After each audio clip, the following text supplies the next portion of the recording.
Might be a good time for me to remind you of this. What's the stated for April 2022? Yeah, it was kind of a difficult thing to hear on April 4th, 2022. What's it say? Page 114.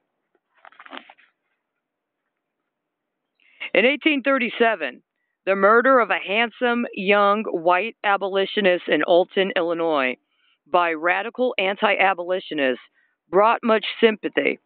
Elijah Lovejoy had died trying to prevent the destruction of his newspaper press from a battalion organized by some of the most powerful men in the state of Illinois.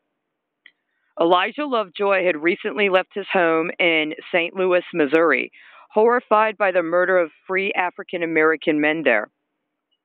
That African American man in the city had been captured and tied to a stake, where he was slowly burned to death on a bonfire as hundreds of whites looked on. This incident had made Lovejoy more than a little anti-Catholic, blaming the murder on Catholics in the city. But Lovejoy was about to find out just how murderously prejudicial Protestants in a free state could be. As in as many of these battles, those organizing the attack against equality and freedom in Alton were high-ranking officials. Among the Alton group that opposed Elijah Lovejoy was the new Attorney General of Illinois, Usher F. Linder, and Dr. Thomas Hope, soon to become mayor of Alton. They were joined by men of great rank and education. The Harvard-educated Dr. William Emerson, Dr. Horace Beale from Maryland, and Dr. James Jennings from Virginia. These men met to discuss whether to murder Lovejoy or just torture him.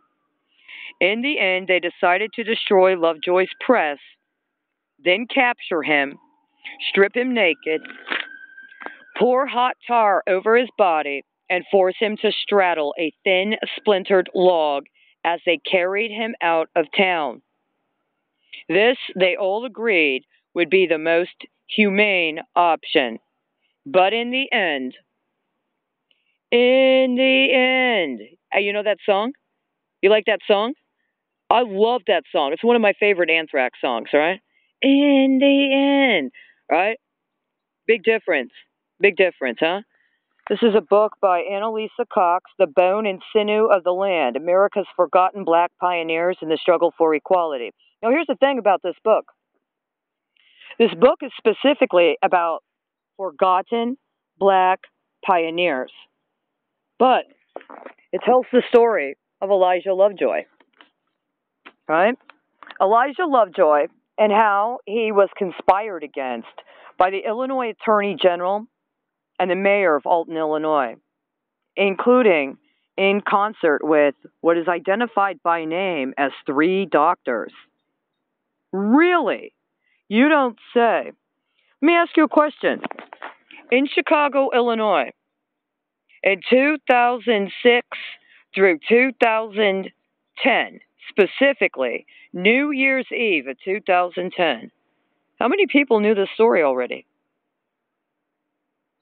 How many people in Chicago, Illinois, already knew the story of Elijah Lovejoy and Usher F. Linder, Dr. Thomas Hope, soon to become mayor of Alton, and the Harvard-educated Dr. William Emerson, Dr. Horace Beale from Maryland, and Dr. James Jennings from Virginia? Did you know the story? Well, see, you know it now, right? But what did he say? What did he say? I don't do happy endings. This is a new beginning.